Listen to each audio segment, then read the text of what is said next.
Good morning to all student. बेटा last time हमने Gauss theorem से कूलॉम्स लॉ को डिस्कस किया था। आज हम स्टार्ट करेंगे कि गॉस थ्योरम का प्रैक्टिकल एप्लीकेशन क्या क्या है, गॉस थ्योरम कहाँ कहाँ यूज होती है हमारी।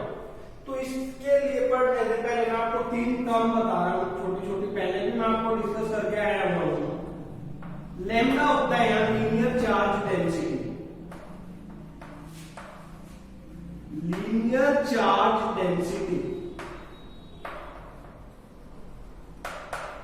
that will be the lambda is equal to q by l। कितना चार्ज डिस्ट्रीब्यूटेड है और वो चार्ज कितनी लेंथ पे डिस्ट्रीब्यूटेड है। सिग्मा होता है सरफेस चार्ज डेंसिटी, वो होता है q बाई सरफेस एरिया, और रो होता है volume charge density, volume charge distribution क्या होगा कि कितना चार्ज डिस्ट्रीब्यूटेड है और कितने वॉल्यूम पे डिस्ट्रीब्यूटेड है।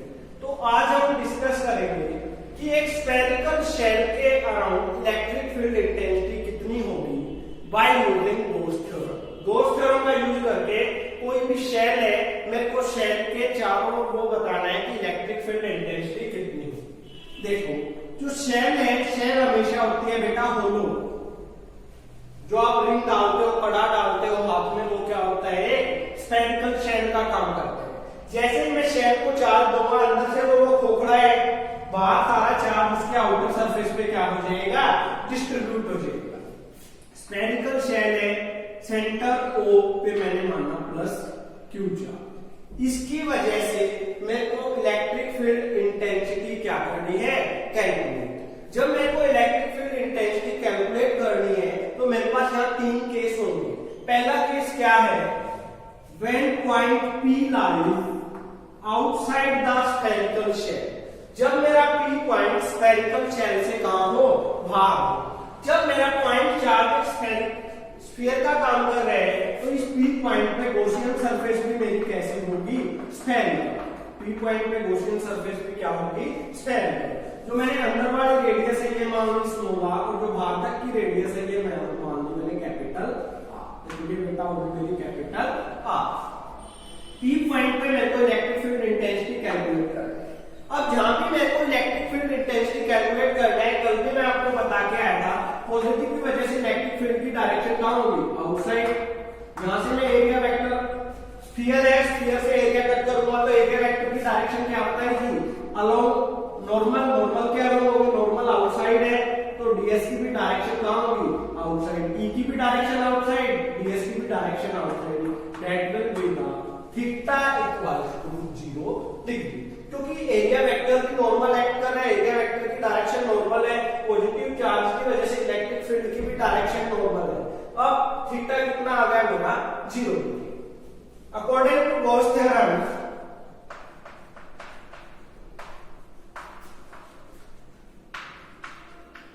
गॉस थ्योरम में क्या स्टेटमेंट दी थी, कभी पढ़ के आए आप, summation E dot ds is equal to q by epsilon.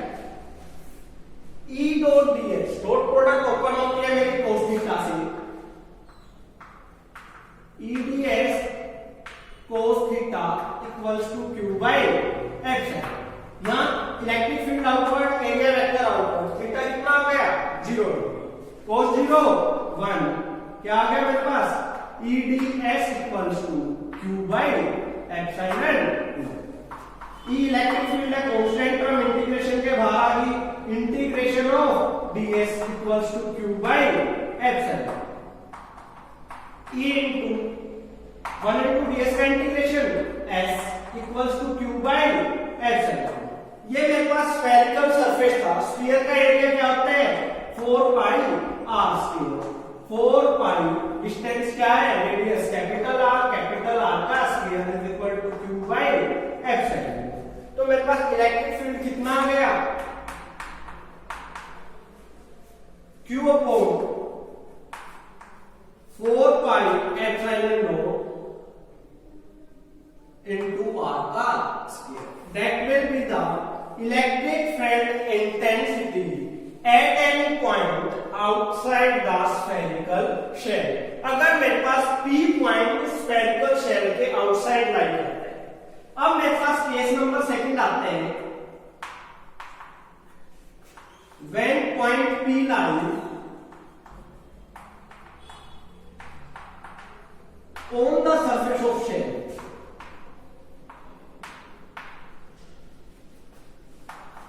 on the surface of shell, देखो ये आपके पास शेल थी, स्फेरिकल शेल, सेंटर पे plus Q charge, point charge use किया था आपने, ये एट ए डिस्टेंस आर। इस बार जो प्लस क्यू चार्ज है, जैसे ही मैंने इसको प्लस क्यू चार्ज दिया, वो सारा का सारा चार्ज इसके आउटर सरफेस पे क्या हो जाएगा, डिस्ट्रीब्यूट, क्योंकि उस केस में तो बाहर चीज खोखली है, तो आउटर सरफेस है ही नहीं, आउटर सरफेस पे डिस्ट्रीब्यूट कहां से होगा इंटरेक्शन। अब ये पी पॉइंट मेरा बाहर से खिसक के इसके सरफेस पे आके लगता है, तो जहां पे इलेक्ट्रिक फील्ड इंटेंसिटी कैलकुलेट करनी है, वहां से क्या करना है, एक को एरिया वेक्टर पॉजिटिव की वजह से इलेक्ट्रिक फील्ड की डायरेक्शन कहां होगी, आउटसाइड, तो थीटा कितने डिग्री आ गया मेरा, आ जाएगा यहां 0। अकॉर्डिंग टू गॉस थ्योरम लगा दो फिर से भाई, E dot ds equals to q by epsilon. Dot product again किससे ओपन होगी मेरी, cos थीटा से, E ds cos theta equals to q by epsilon. cos 0 1 into integration of ds equals to q by epsilon no. ds का integration s equals to q by epsilon। e क्या आ गया मेरा, q by epsilon no into s। देखो उस term में तो surface पे चार्ज डिस्ट्रीब्यूशन नहीं था, बट यहाँ तो आउटर सरफेस पे सारा चार्ज आ गया, क्योंकि कंडक्टर की प्रॉपर्टी है, जितना चार्ज उसको दोगे वो सारा चार्ज उसके आउटर सरफेस पे यूनिफॉर्मली डिस्ट्रीब्यूट हो जाएगा। तो मैं यहाँ यूज करूंगा रिजल्ट सरफेस चार्ज डेंसिटी वाला, इसका रिजल्ट यूज करूंगा तो मैं सरफेस चार्ज डेंसिटी वाला। देखो सिग्मा क्या होता है, sigma equals to Q by S, तो क्यू की वैल्यू क्या आ गई है, सिग्मा इनटू एस, तो क्यू की जगह मैं क्या लिख सकता हूँ नेक्स्ट स्टेप में, sigma into S divide by epsilon not into S. S से एस क्या हो गया, सरफेस एरिया से दोनों कैंसिल आउट हो गए, तो electric field at any point on the surface of shell मेरा कितना आया बेटा, सिग्मा बाय एप्सिलॉन। ये है उस केस में इलेक्ट्रिक फील्ड जब P पॉइंट लाई करता है मेरा on the surface of the spherical shell. Now मेरे पास नेक्स्ट केस है, when point P lie inside the shell,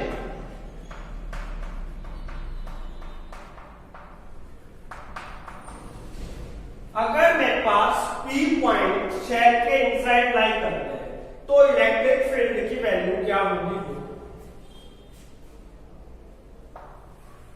sphere था, यहां भी P पॉइंट मान लिया मैंने इनसाइड, सारा चार्ज तो इसके कहां है, आउटर सरफेस पे, अंदर कोई चार्ज है ही नहीं, तो गॉस थ्योरम के अकॉर्डिंग E डॉट ds क्या होगा, q by epsilon not. q की वैल्यू अंदर तो कितनी है, 0, क्योंकि खोखला है, खोखले के अंदर क्या हो गए, चार्ज यूनिफॉर्मली डिस्ट्रीब्यूटेड तो सरफेस पे है, तो अंदर चार्ज कितना है, 0 0 by something, 0 this implies electric field will be 0। अब मैंने तीनों केस पे कैलकुलेट कर दिया, जब P point inside the spherical shell lie कर रहे हैं, outside the spherical shell lie कर रहे हैं, या on the surface of shell lie कर रहे हैं, तो तीनों केस में मैंने इलेक्ट्रिक फील्ड की वैल्यू को क्या कर दिया, कैलकुलेट कर दिया। अब देखो मैं ग्राफ डिस्कस कर रहा हूं बेटा, ध्यान से देखो, एक एक्सिस पे तो ले लिया मैंने क्या, distance,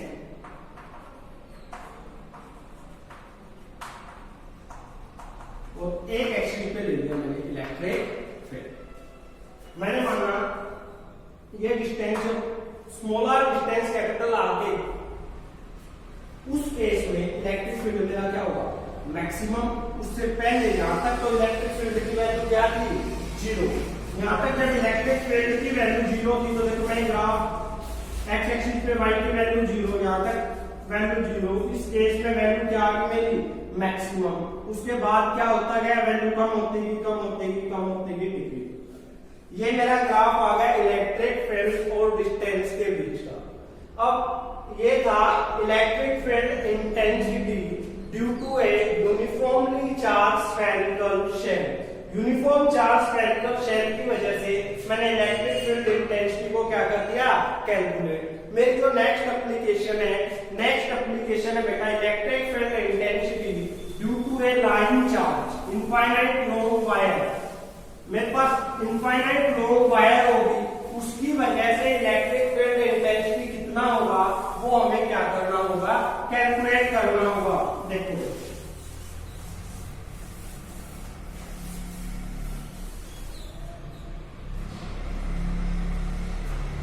electric field intensity due to ए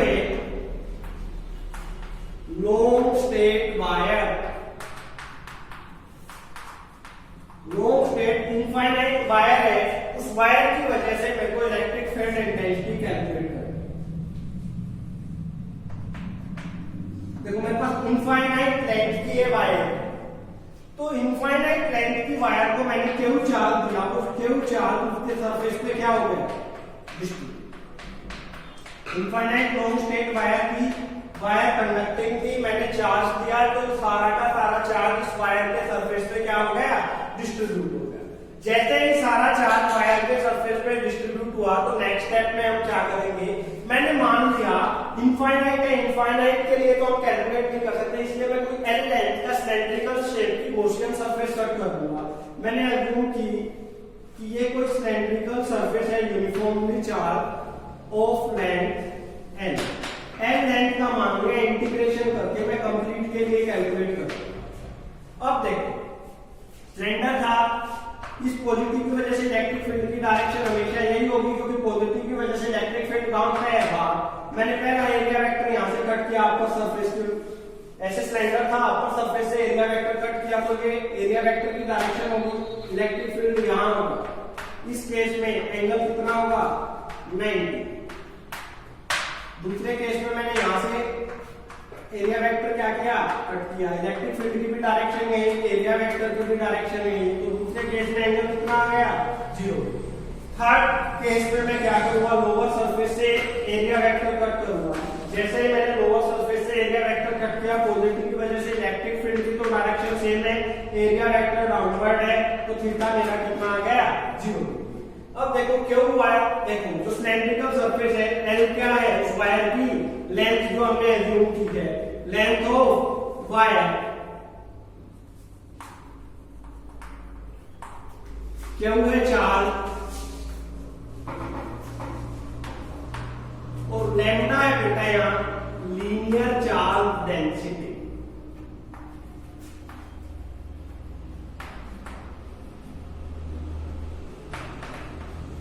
मेरे को यहां कहीं सिलेंडर के डायमीटर P पॉइंट पे नेट इलेक्ट्रिक फील्ड इंटेंसिटी क्या करनी है, मेरे को कैलकुलेट करनी है, नेट इलेक्ट्रिक फील्ड इंटेंसिटी। तो मैं यहाँ net electric field intensity calculate कर दूंगा, वो कितनी होगी बेटा, देखो अकॉर्डिंग टू गॉस थ्योरम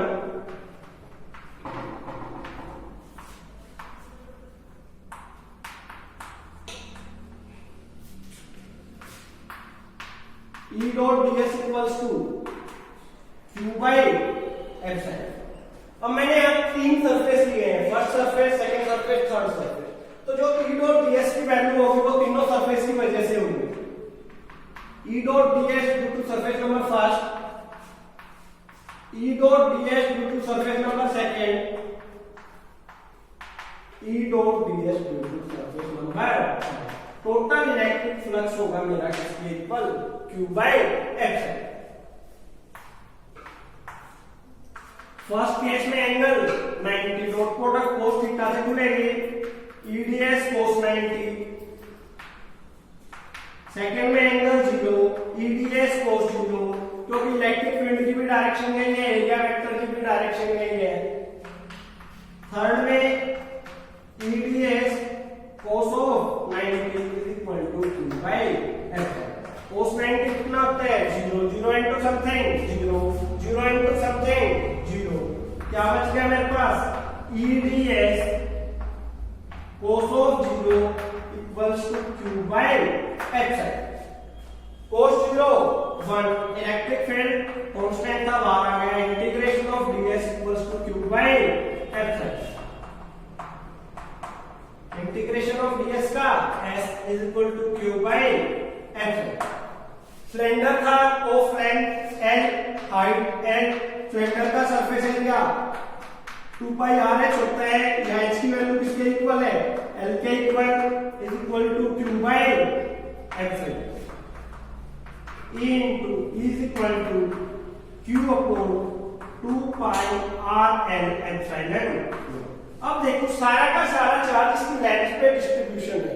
जब एक लीनियर कंडक्टर के ऊपर चार्ज डिस्ट्रीब्यूट हो तो हम लीनियर चार्ज डेंसिटी यूज करते हैं, और लीनियर चार्ज डेंसिटी मैंने आपको बताया था lambda equals to Q by L। तो यहाँ से Q की वैल्यू कितनी आ गई मेरे पास, lambda into L, lambda into L divide by 2 pi RL epsilon. L से L क्या हो गया, कैंसिल आउट, तो क्या आ गया रिजल्ट मेरा, lambda upon 2 pi R epsilon. That will be the electric field intensity due to a uniformly thrown